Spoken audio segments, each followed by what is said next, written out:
My name is Leonard Kessler. I'm 54 years old, standing alone in the kitchen of our Des Moines condo, staring at my phone.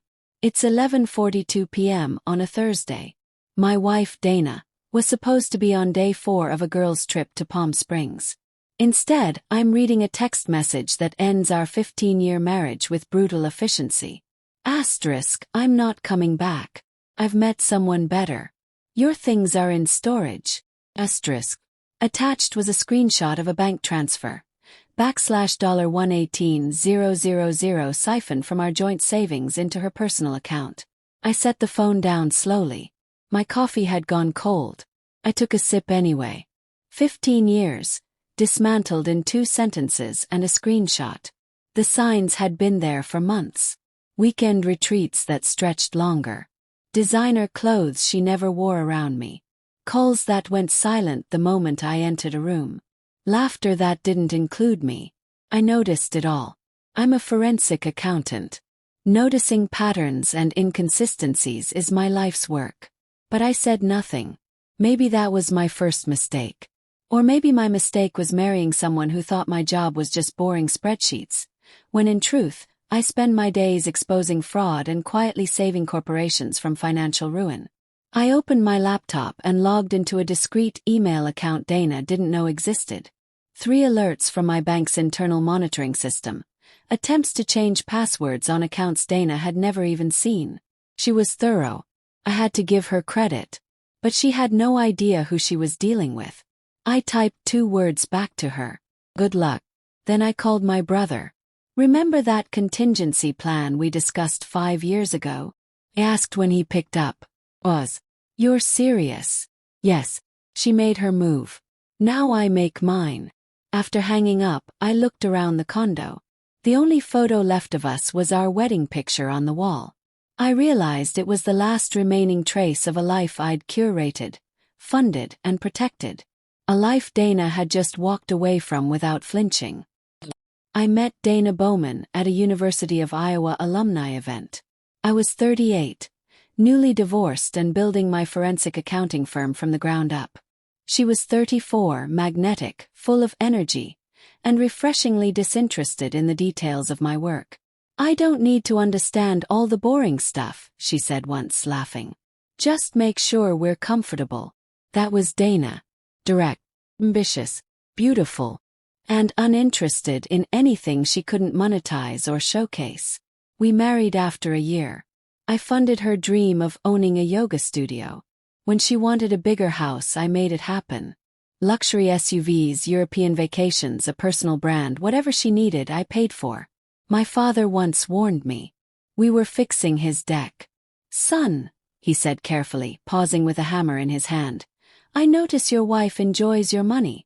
Just make sure she values what you do to earn it. I ignored him, but the warning lodged in my brain. By our 6th year, I began quietly restructuring everything. Nothing illegal, just smart. I created 2 shell LLCs, opened diversified trusts, invested in crypto, and maintained several offshore accounts for international clients. Dana only knew about the joint checking and savings. That was intentional. The morning after her message, I rose early and brewed coffee, as I always did.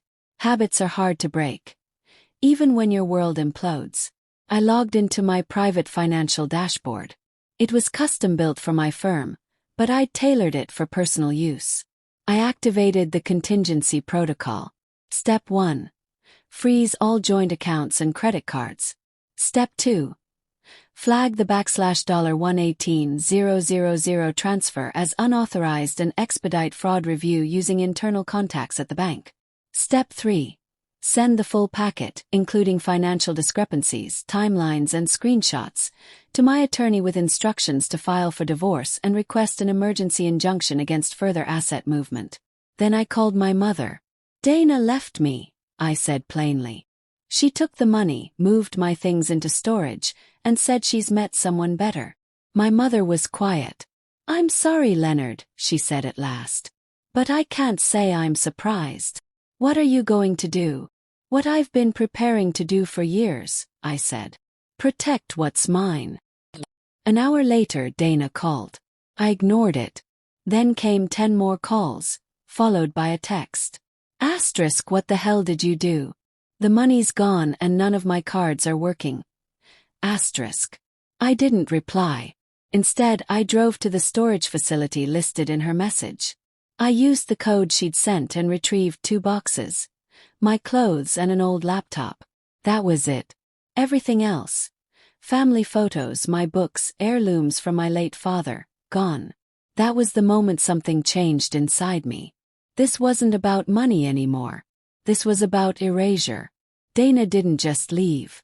She tried to delete me from the life I built. At a nearby coffee shop, I opened my laptop and launched an investigation. I searched financial databases, private registries, and public records.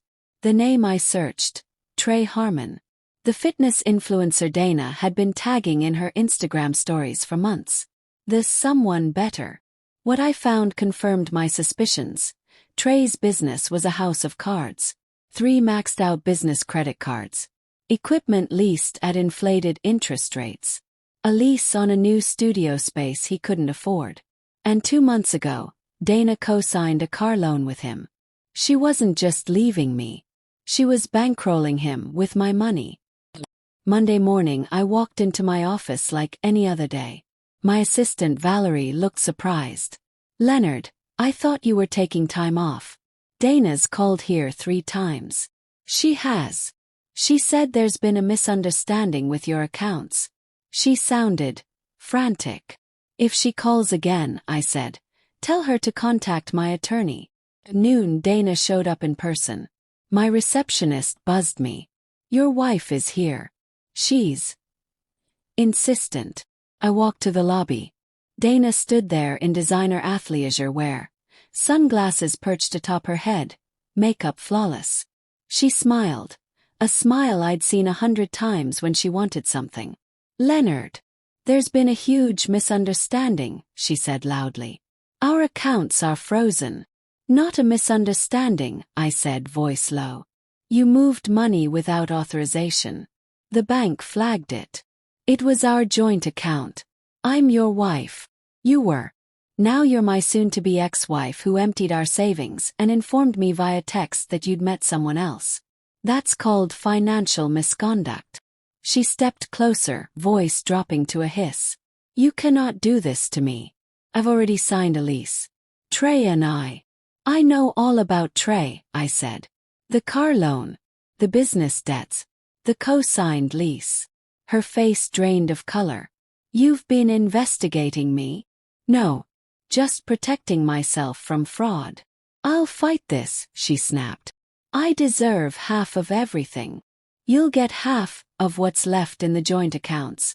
If that's all you think there is, then you really never knew me. I turned and walked away. That afternoon, Dana's new attorney sent a threatening email, demanding full financial disclosure and implying misconduct in my business practices. It was an amateur move. I forwarded the email to my legal team with 3 words.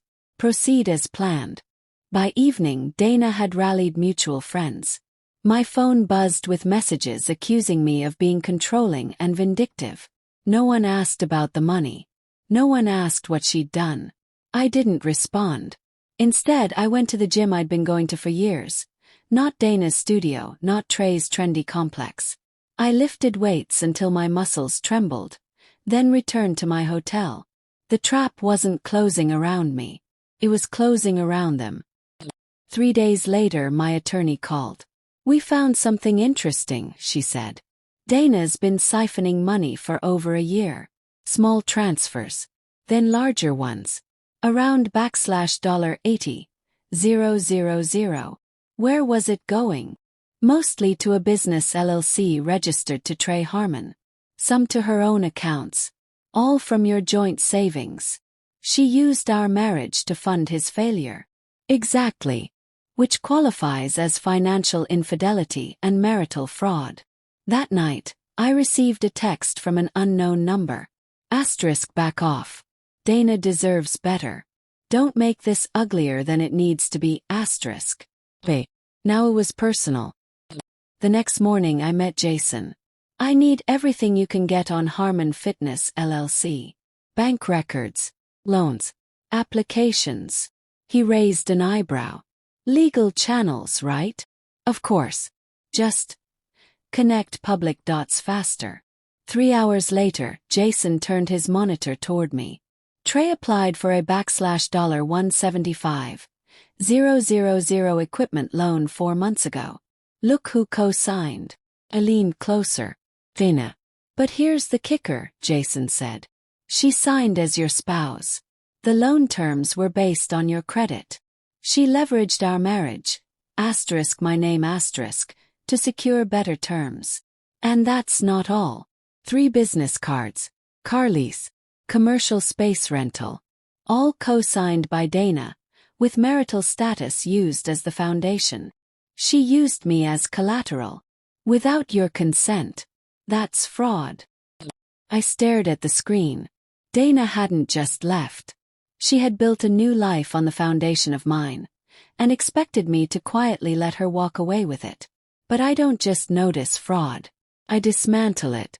And now, it was her turn to find out what that means.